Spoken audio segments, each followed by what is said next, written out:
दोस्तों नमस्कार, आप देख रहे हैं हेलो न्यूज वर्ल्ड। सोच बेहतर कल की। रेवाड़ी की नई अनाज मंडी स्थित किसान भवन में भारतीय किसान यूनियन चढ़ौनी ग्रुप के सदस्यों की एक बैठक सोनीपत जिला अध्यक्ष वीरेंद्र सिंह की अध्यक्षता में हुई। इस मौके पर कुछ नए पदाधिकारियों को नियुक्ति पत्र भी बांटे गए। इस मौके पर किसान नेताओं ने खेतीबाड़ी से जुड़े मुद्दों पर चर्चा की। आप देखिए हमारी ये रिपोर्ट। आप हमारी खबरों को लाइक और शेयर करना न भूलें और इस चैनल को आज ही सब्सक्राइब कर लें। हम आपको बता दें कि आज कुरुक्षेत्र में एक प्रदेश स्तरीय किसान नेताओं की बैठक होने वाली है, जिसमें MSP, ओलावृष्टि से हुए नुकसान और फसल खरीद को लेकर गंभीर चर्चा होगी। आप देखते रहिए हेलो न्यूज वर्ल्ड। सोच बेहतर कल। 70 साल के हैं, लेकिन इनको हम कह देते हैं इसकी अगुवाई में यहाँ बैठ के पुलिस मारे तो दी, लेकिन इन्होंने टोल बंद करवाया, बड़ी मेहनत करी और हमारा बहुत संघर्ष कर रहा है। सभी भाई साथ के जो और भाई पहले साहब हमारी मदद भी कराया करो तुम भाई। धन्यवाद। अगर यह टीम ना होती, हमने रेवाड़ी में बटन कौन दिया करते हो, हम पहले साल से रेवाड़ी में इंतजार करता तो हमने कोई गेट पे ना चढ़ दिया करते। या संगठन की पहचान से रात के 12 बजे प्रशासन की नाक में नकेल देके हम अपना काम करवा कि हमारे यहाँ मुश्तर का खाते ज़्यादा है। यहाँ के किसान बहुत छोटे हैं, एक केवट में 35 किले 30 किले हैं और मेंबर उसमें 41 है, जिसमें किसी का आधा एकड़ आएगा, किसी का 1.5 एकड़, किसी का 2 एकड़। तो मैं ये कहना चाह रहा था कि अगर आप इसमें कुछ हो सके फिजिकल वेरिफिकेशन करवाओ। ये सिर्फ पहली चीज़ इनकी साइड में चलती और चलती है तो ऊपर जिसका नाम होगा वो उठाएगा, उसके अलावा बाकी सब सफल किसी को। आज हमारे रेवाड़ी ज़िले के जिला अध्यक्ष बड़े क्रांतिकारी साथी हैं स्नेह सिंह जी, उनकी अध्यक्षता में जैसा कि हर बार जो मासिक मीटिंग होती है वो मासिक मीटिंग रखी गई, जिसमें कुछ नए साथियों को पार्टी से जोड़ा गया है, उनको पद दिए गए हैं। और जो यहाँ की इस क्षेत्र की समस्याएं हैं, चाहे सरसों की खरीद में मॉइस्चर को लेकर के बात हो, कपास या कपास की एक मुख्य यहाँ कपास का क्षेत्र है तो कपास की बात हो, या सरकार जो पोर्टल के माध्यम से सुविधाएं देने की बजाय किसानों को लाइन में खड़ा रखने की जो एक गलत नीति लेकर के आई उसके विरोध की बात हो, उन सभी बातों पर हमारी यहाँ चर्चा हो रही है। और आने वाले समय में ये भोले भाले किसानों को जो लाइन में खड़ा किया जा रहा है, इनको तो ये भी पता नहीं किसानों को कि भाई कहाँ जाना है, किस चीज़ के पैसे देने नहीं देने, इस तरह से इनको लूट खसोट मचाई जा रही है। तो उससे बचने और बचाने के लिए हमें क्या कदम उठाने चाहिए वो आज डिस्कस करने के लिए हम यहाँ पर बैठे हैं। एक फसल भी खराब हुई है, ओलावृष्टि हुई है, किसानों को उचित मुआवजा कीमत भी नहीं मिल रही सरसों की। अभी हमने पिछले दिनों गनौर अनाज मंडी के अंदर सरसों का एक मुद्दा उठाया था और चढ़ौनी संगठन ने लगभग पूरे हरियाणा में उठाया था कि सरसों की सरकारी खरीद कब होगी। एक तरफ तो मुख्यमंत्री जी वाह लूट रहे हैं कि उन्होंने सरसों की खरीद किसानों की यूनियन के दबाव में आकर के 15 तारीख का टाइम दिया था कि हम 15 तारीख से तमाम हरियाणा के अंदर सरसों की सरकारी खरीद प्रारंभ करेंगे, लेकिन वो केवल उनका एक जुमला बन करके रह गया था। तब हमने कदम उठाया। अब कहीं जा करके मंडियों में सरसों की सरकारी खरीद तो हो चुकी है, लेकिन अब भी कई जगह पर मॉइस्चर का नाम लेकर के लूट खसोट मचाई जा रही है, जिसके ऊपर कल हमारी जो राज्य स्तरीय मीटिंग है उसमें हम विशेष तौर पर इस पर चर्चा करेंगे। अगली जो भी रणनीति किसान भाइयों के हित में उठानी पड़ेगी उसको भी उठाएंगे। ये गेहूं के मुआवजे की बात है, जो बेमौसम की बारिश से फसलें खराब हुई हैं। कल लगभग हरियाणा में तमाम हरियाणा के अंदर मुआवजे की मांग को लेकर के परसों सभी DC ऑफिस के सामने यूनियन और भी यूनियन है और हमारी यूनियन ने भी, चढ़ौनी यूनियन ने भी आवाज़ उठाई। उन्होंने क्या कर दिया था, अभी हमारे स्नेह सिंह जी ने भी बताया था, कहीं से बात आ रही थी निकल के कि पटवारी अपने रेवेन्यू महकमा जो होता है उनको गिरदावरी करनी होती है। जैसा कि मुख्यमंत्री जी ने बोला था कि हम स्पेशल गिरदावरी करवाएंगे। स्पेशल गिरदावरी का काम होता है रेवेन्यू महकमे, और रेवेन्यू महकमे ने अपने ऑफिस में बैठ करके ये सरकार को जानकारी दे दी कि यहाँ बारिश की फसलों से कोई खराबा नहीं है।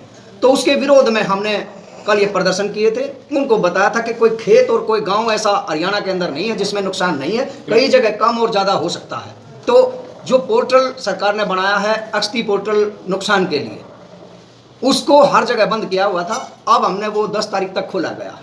10 तारीख तक तमाम किसान उसमें अपना रजिस्ट्रेशन करवाएं, और उसमें भी हमारे किसान भाई जागरूक नहीं है क्योंकि सरकार की गलत नीयत और नीति है।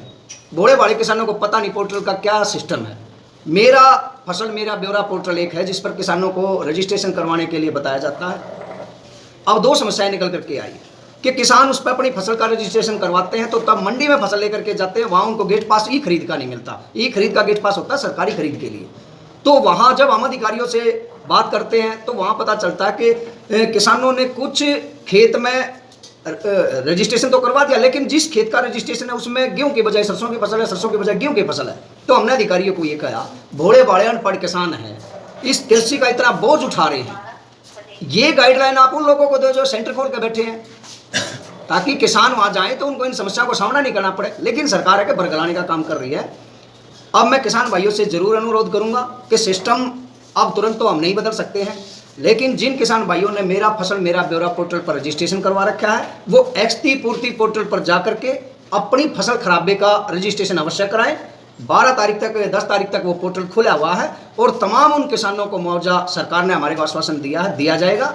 ये है स्पेशल गिरदावरी। जिन लोगों ने अपनी फसल का बीमा नहीं कटवाया था उन लोगों के लिए ये है, और जिन लोगों ने अपनी फसल का बीमा कटवा रखा था उनका वो कंपनी और एग्रीकल्चर महकमा ये उनका सर्वे करेंगे कि किस फसल में कहाँ कितना खराबा है, उसके हिसाब से उनको दिया जाएगा। लेकिन हम तो स्पेशल गिरदावरी की लड़ाई लड़ रहे हैं जिसमें कोई बीमा। प्रधान जी ये कह रहे थे कि जो पैसा कटता है बीमा का वो कटे ही ना, सरकार उसको जमा करे। इस मुद्दे पे आगे लड़ाई लड़ोगे आप? वही बिल्कुल प्रधान जी ने वही कहा है कि संगठन की विचारधारा यही है कि हम तो स्पेशल गिरदावरी की लड़ाई लड़ रहे हैं जिसमें ये कोई बीमे की बात नहीं है।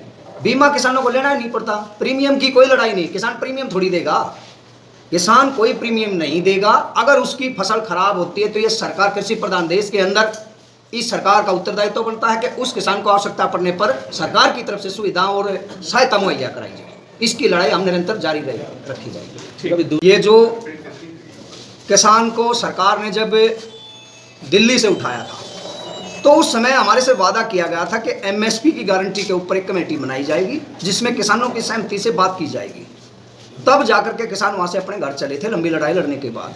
लेकिन सरकार उस बात पर आगे एक कदम भी नहीं बढ़ा पा रही, जिससे किसान अपने आप को ठगा हुआ महसूस कर रहे हैं। 750 कुर्बानियाँ दी, अपने काम बच्चे परिवार छोड़ करके, जिस कड़कती हुई ठंड में घर के अंदर किसान नहीं रह रहा, ऐसे में किसान सड़क पर बैठा था।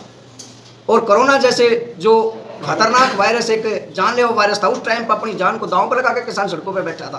किस लिए बैठा था? इस देश को बचाने के लिए, इस संविधान को बचाने के लिए, और किसान मजदूर की जो कर्मठ लोगों का ये देश का निर्माण किया, उसको बचाने के लिए हम लड़ रहे थे। ऐसे में सरकार अगर वादा खिलाफी करती है तो हमारे पास सिवाय सरकार को दोबारा घेरने के कोई विकल्प नहीं है। उसके लिए हम कल ये कुरुक्षेत्र के अंदर जो हमारी राज्य स्तरीय मीटिंग है उसमें एक बड़ा कदम उठाने के ऊपर भी चर्चा करें। आज मीटिंग बुलाई गई, हमारी मासिक मीटिंग थी और हमारे यहाँ रेवाड़ी में कुछ मुद्दे थे। तो हमारे सोनीपत के पहल साहब, दैया साहब और साथी ये वरिष्ठ किसान नेता है, ये इसलिए हमने मुख्य अतिथि के रूप में बुलाया। एजेंडा तो हमारा कुछ संगठन का विस्तार हुआ है, कुछ नए साथी जोड़े हैं और अपनी यूनियन की समीक्षा करी है। और जो जैसे बेमौसम की बरसात जो हुई है, इससे रेवाड़ी ज़िले में इतना भयंकर नुकसान हुआ है, बहुत ज़्यादा। हमारे रेवाड़ी ज़िले में 3 किसान शहीद हो गए। पहला किसान शहीद हुआ धनौरा। हमको पता लगा, हमारी पूरी टीम मौके पर पहुंची। मैंने मौके पे जाकर एसडीएम साहब से बात करी, एसडीएम साहब ये क्या हो रहा है? एसडीएम साहब ने कहा प्रधान जी इनका सोल्यूशन हम निकलवाएंगे। मैंने कहा भाई दिन वगैरह हो लेने दो। सबसे ज़्यादा अगर रेवाड़ी में नुकसान था तो धनौरा गाँव में था। क्यों? ओला वही गाँव में पड़ा था, हमारे 12 गाँव में ओला पड़े थे। अब जाके पूरा ज़्यादा नुकसान होगा। उन जो किसान मरे हैं हार्ट अटैक से, धक्का खा के, हमने भारतीय किसान यूनियन ने 7 आंदोलन कराया है। 7 आंदोलन में पत्रकारों के माध्यम, जनसभा के माध्यम से सिर्फ उन शहीदों का 21 लाख रुपया, एक नौकरी की मांग करी है। और हम पहल साहब आखिरी दम तक लड़ेंगे। हमने रोड जाम करना पड़े, कुछ भी करना पड़े, हम 21 लाख रुपया एक नौकरी दिवा के मानेंगे। भारतीय किसान यूनियन की प्रतिज्ञा है। किसानों से एक अपील करता हूँ, अभी कुछ दिन सिरसू रोक लो, आपकी सिरसू 5450 रुपये बिकवा के मानेंगे नहीं। अनाज मंडी के अंदर सिरसू नहीं आने देंगे हम।